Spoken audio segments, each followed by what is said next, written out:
Coming up on The Cut, Biden threatens a veto for a proposed standalone aid package for Israel. What this means for the U.S. and Israel? And California faced a major storm over the past few days, how residents were affected. And Taylor Swift is threatening action against a college student. How jet tracking led to a cease and desist. The Cut starts right now.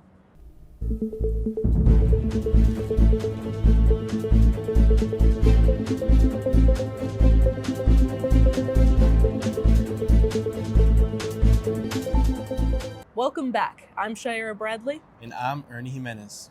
Last Sunday, 3 U.S. Army soldiers were killed and more than 30 service members were injured in a drone attack on a small U.S. outpost in Jordan, said U.S. officials. This marks the first time U.S. troops have been killed by enemy fire in the Middle East since the beginning of the Gaza war. While speaking in South Carolina the same day, President Joe Biden said, quote, "We shall respond," unquote.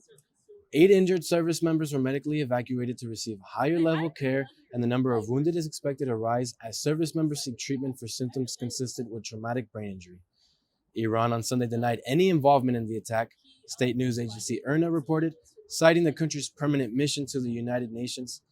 Tehran sought to distance itself from the attack, calling accusations of Iranian involvement baseless.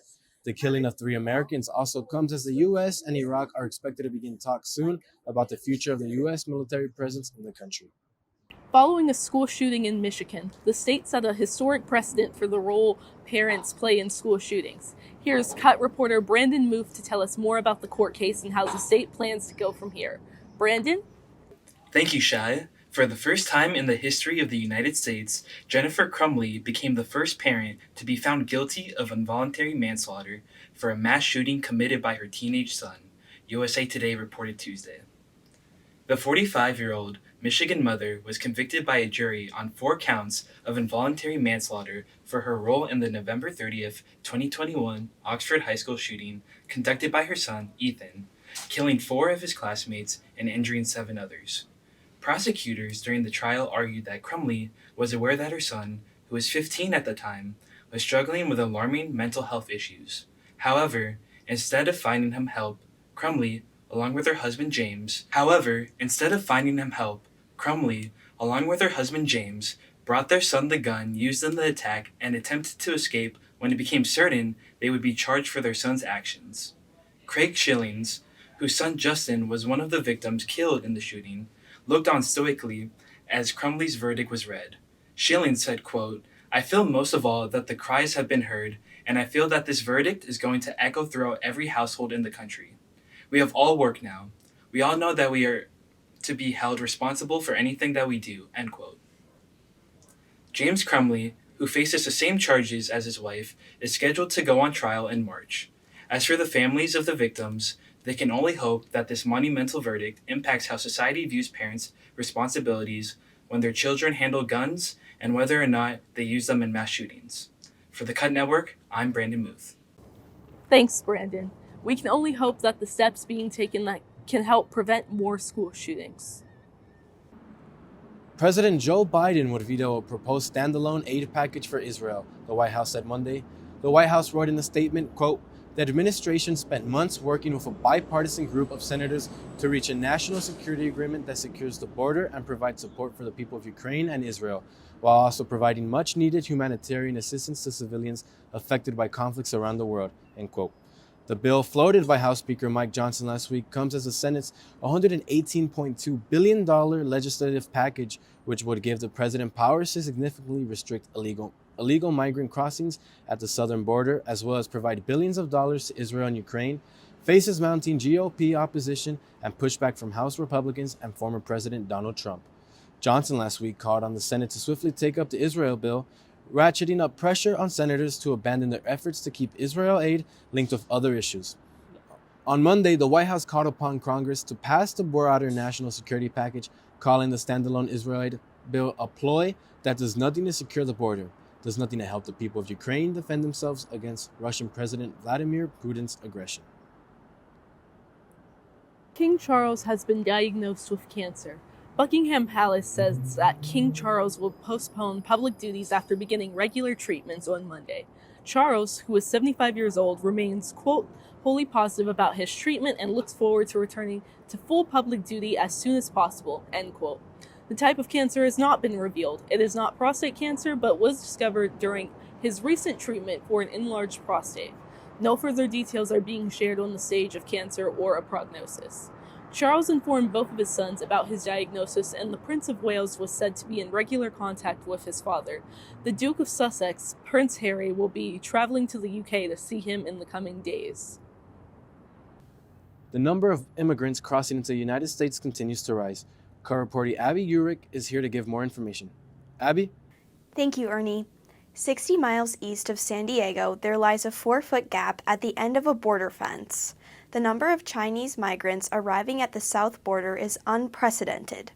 According to CBS, Chinese migrants are the fastest growing group crossing from Mexico into the United States. Over 4 days, nearly 600 migrants, both adults and children, illegally entered the United States through the, quote, gap.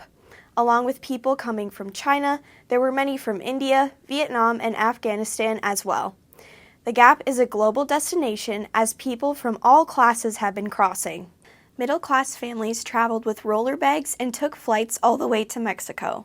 Smugglers assisted these people to reach their destination, but at a cost of $400 per passenger for the hour-long drive to the Gap. The expensive trip was primarily taken in search of jobs and more freedom, an escape from China's communist regime.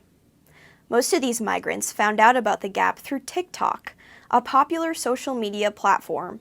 Detailed directions on how to hire smugglers, get to the Gap, and cross to the other side were found through a multitude of TikTok videos.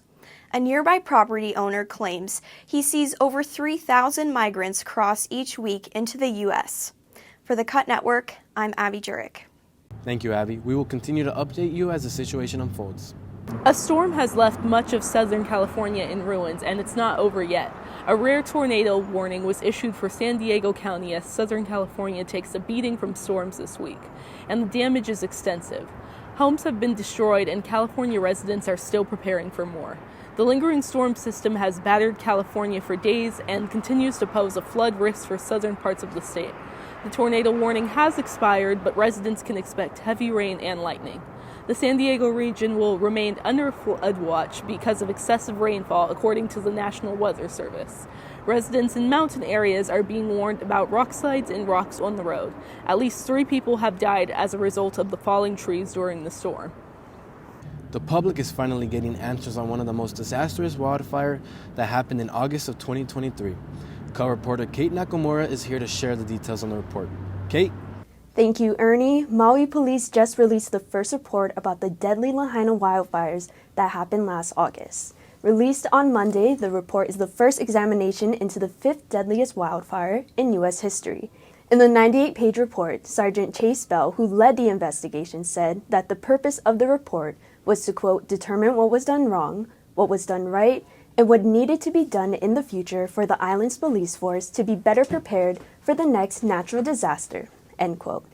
The report found that understaffing and widespread misinformation, among other things, hindered the emergency response during the fires, sharing out that only 1 dispatch responder was manning the radio channels when 15 dispatchers would be present on a normal day, also sharing that vehicles were at a standstill when evacuating due to the roadblocks caused by debris and utility poles. In turn, the report also included 32 recommendations which will be shared out with other emergency response groups to better future responses to similar natural disasters. Some of the recommendations included having a separate phone line than 911 for disasters and equipping patrol cars with tools to remove large debris from the roads. Focusing mainly on the response to the wildfires, this first report is not the finalized examination into the Lahaina wildfires. Maui Police Chief John Pelletier shared in a press briefing on Monday that the final report will be finalized in the next 6 to 12 months. For the Cut Network, I'm Kate Nakamura. Thank you, Kate. We will continue to give you updates as more reports on the fire get released. It was a record-breaking night at the Grammys on Sunday. Taylor Swift won Album of the Year for a record-breaking 4th time. Swift is now the first artist in history to win Album of the Year 4 times, breaking her tie with Frank Sinatra, Paul Simon, and Stevie Wonder. She announced her new album during her acceptance speech, which is set to be released in April. Celine Dion made a surprise appearance to present the Album of the Year award. In other highlights of the night, Record of the Year went to Miley Cyrus, Best New Artist to Victoria Monet, Song of the Year to Billie Eilish, and Jay-Z won the Global Impact Award. Show closed with Billy Joel performing his first new song in 17 years. The Piano Man performed Turn the Lights Back On, and to close out the show, he returned to perform You May Be Right. An inert nuclear missile was found in the garage of a home of a deceased resident in Washington state. Bellevue police responded Thursday to a report of military-grade rocket in the garage of a home in the city across Lake Washington from Seattle. Police said an Air Force museum in Dayton, Ohio had called Wednesday evening to report an offer to donate the item, which a neighbor said had been purchased at an estate sale. Bomb squad members inspected the rusting object and found there was a Douglas Air-2A Genie, an unguided air-to-air rocket that is designed to carry a 1.5 kiloton W-25 nuclear warhead. There was no warhead attached and there was no rocket fuel, essentially meaning that the item was an artifact with no explosive hazard. Since the item was inert and the military did not request it back, police left the item with the neighbor to be restored for display in a museum. Taylor Swift is joining efforts with Elon Musk to silence a Florida college student who runs a social media account tracking the flights of celebrity jets. Jack Sweeney, a junior at the University of Central Florida, has posted the landings of celebrity jets and helicopters for years. The accounts use publicly available data from the Federal Aviation Administration, who can track the planes via the signal they broadcast.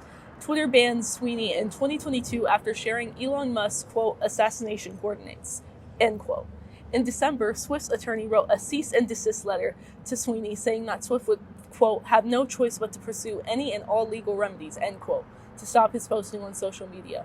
The letter claimed that Sweeney's actions have caused Swift and her family emotional and physical distress. Well, Jack Sweeney, it looks like you've done something bad. Let's see how this affects Taylor Swift's reputation. Thank you for tuning into The Cut Network. Be sure to follow us on Instagram @thecut_network and on X @thecut ASU. Have a good night.